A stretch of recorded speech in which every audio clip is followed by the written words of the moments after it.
comes to an end as the Blues win in Game 6 to take their series against the Minnesota Wild 4-2.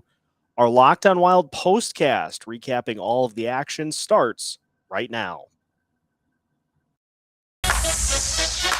You're Locked on Wild, your daily podcast on the Minnesota Wild, part of the Locked On Podcast Network, your team every day.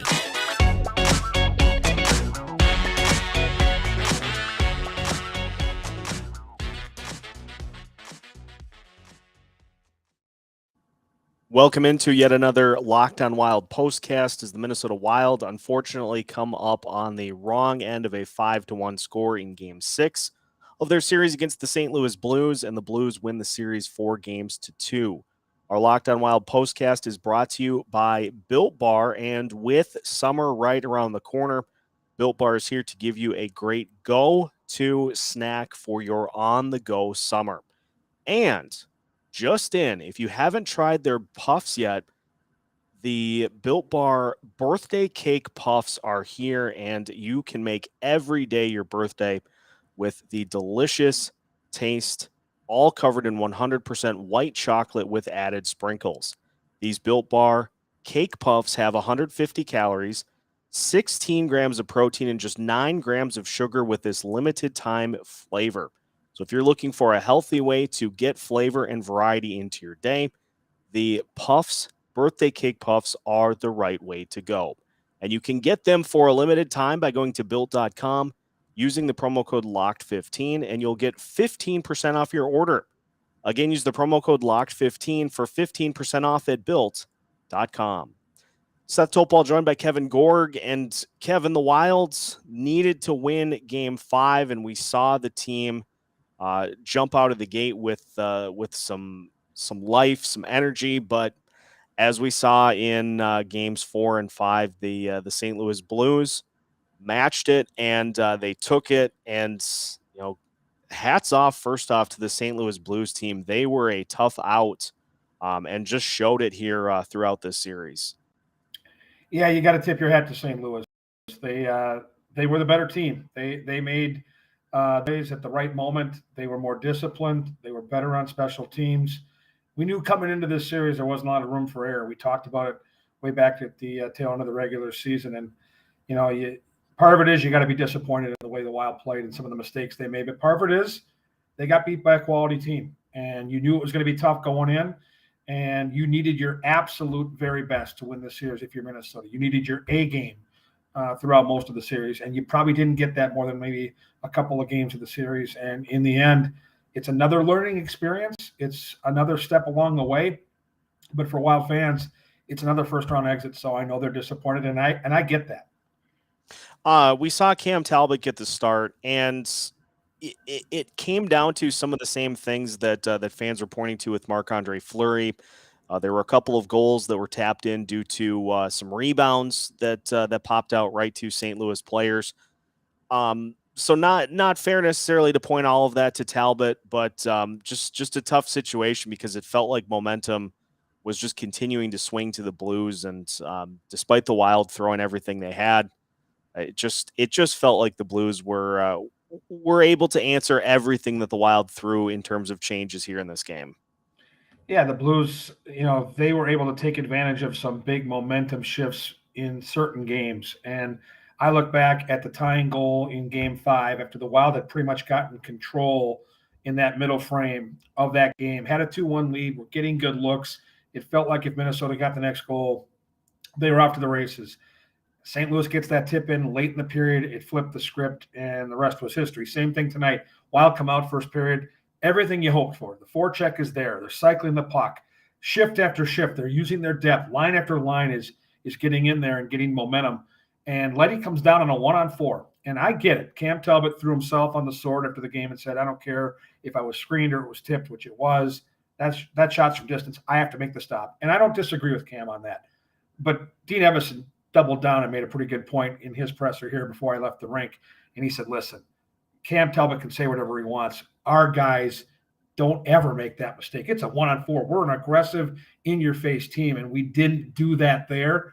And it was a huge goal because that gave St. Louis everything they needed. The crowd was into the game.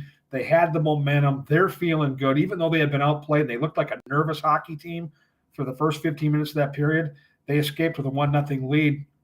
And I thought Minnesota from that point on did not handle that middle frame very well. And then some of that frustration turned into penalties, which turned into a couple power play goals. One of the things that's going to be overshadowed by this series, and it's something that I think is going to give a lot of fans hope going forward. We saw Kirill Kaprizov almost set the Wild single postseason record for goals in one series. And we saw the moments from him in Game 5 where he had a couple of power play goals himself to try to single-handedly give the team a win. Ultimately, it came down to just not getting enough of that secondary scoring around him. You had some guys that provided moments at points throughout the series. There just wasn't that consistent second option to go to here in this series. There wasn't. And what worked so well down the stretch when Minnesota locked up home ice was the fact that you had the 1-2 punch. And, for whatever reason, Kevin Fiala could never really get it going in this series. I don't know if he's 100% healthy. I know he was trying. I know he was working. And from watching him and having private conversations with him at the rink, I know it really bothered him.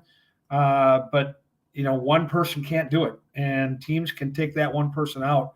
St. Louis has a really good blue line, and if they have last change like they did tonight, they're going to make things really difficult on one guy. All that being said, the record-setting season that it was for Kaprizov, and we did that in-game hit tonight on those playoff goals for one season. The two guys that were up there under Marian Gaborik, and again, Gaborik was on that team that went to the conference final, Wes Walz, Andrew Burnett, all those guys had these multiple series, and here this kid is. And when the Wild down the road make a run to a conference final or a cup, just think about the numbers this kid can put up. Ryan Carter made the point at some point in the middle of the season about Stanley Cups, and he won one with the Anaheim Ducks, and he said, superstars are interesting this way. Wherever they are, wherever they develop, cups seem to follow. And so, for Wild fans, they want it right now. We live in a world where we want everything right now. But when that guy, and you have some of the young players in this system, like a Matt Boldy and a Marco Rossi, to name a couple, sooner or later you have to believe as a hockey fan that if this guy is as good as we think he is, there will be a cup run at some point. I believe it. And I just look back and say, it sucks that we lost tonight and the team isn't moving on to the second round. But there isn't a night where I watch this team where I didn't enjoy watching the club, and specifically watching number 97. He's the best player I've ever seen in a Wild sweater, and it's not close. Yeah, it's been a sensational season, and it's a shame that it ended this way because, there were so many good things that happened throughout this year that just kind of now get pointed to with this first round exit. But we've got plenty of off-season things to discuss, and so to wrap things up here, we'll look ahead to some of the big off-season moves that are going to need to be addressed by Bill Guerin. But first, one of our other sponsors for these Locked On Wild postcasts is our partners at BetOnline. They continue to be the number one source for all of your betting needs and sports info. You can find all the latest odds, news, and sports developments, including the NBA playoffs, Major League Baseball, the Stanley Cup playoffs, plus fights, and even next season's NFL futures. BetOnline is your continued source for all of your sports wagering information, from live betting to playoffs, esports, and more. So head to their website today or use your mobile device to learn more about the trends and the action. You can find all of that at BetOnline, where the game starts. Minnesota Wild season comes to an end after a 5-1 loss in Game 6, and Seth Topol joined by Kevin Gorg. Kevin, some big questions heading into the offseason for this team. Obviously, we start to feel the effects of the Zach Parise and Ryan Suter buyouts, which is going to lead to less cap space for Bill Guerin to work with in the offseason. Thankfully, it looks like there are more than a few guys in the minors down in Iowa that can give this team some legitimate help starting next season. Yeah, I think if you look at this game specifically, one of the players that you probably wouldn't think of right off the hop, but if you watched closely, Connor Dewar and some of his shifts, he's a guy you don't always think about, right, Seth? I mean, you think about the obvious ones. I mentioned Marco Rossi, Kalen Addison, some of these guys we've seen that are going to be up here. But now you look at a player like Connor Dewar. We saw some real growth, I think, in his hockey game. Brandon Duham had a solid season, filled some big minutes, could drop the mitts, can do a lot of different things, plays with speed. And so, yeah, Bill Guerin's got a lot of big questions to answer. And I think the elephant in the room is clearly, do you hold or do you fold with Kevin Fiala and what that contract's going to look like? Then you look at Matt Dumba and his future. You balance out a goaltender like Jesper Wallstedt, who's a name that Wild fans, I think, know of. But if you don't, you're going to want to take a peek at him. I think at some point you want to get him down to Iowa to give him that first taste of pro hockey here in the States and let him start his progress. Then the goalie situation. Do you re-sign Fleury? Cam Talbot has 1 year left on his contract. We just watched a press conference with him where he was asked point blank, and he basically said, I love this group. I love where this team is going. I'm disappointed I didn't get to start until Game 6, but I want to be a part of this. So many big off-season decisions. And, yes, the next couple of years are going to be two of the toughest with the Suter and Parisi buyout numbers. But luckily, and I think Bill Guerin planned for this, you've got enough young talent now where these entry-level deals, look for a guy like Rossi and some of these players I mentioned, are going to make it a little easier. And now you're going to need these players like Matt Boldy to step in and develop. And, Matt Boldy was one of the real bright spots of this season for sure. Not the ending we wanted, but a great season for the Wild nonetheless. And so plenty of off-season content to come here on Locked On Wild. So we hope that you listeners follow along with us every step of the way. Kevin, can't thank you enough for all the time here with these postcasts throughout the end of the season into the postseason. We'll chat with you sometime next week, get you on for a full episode to further recap everything we saw this season. But until then, fans, make sure that you are sticking with Locked On Wild. Wherever you listen to your podcasts, we have new episodes all through the postseason coming Monday through Friday as parts of the Locked On Podcast Network.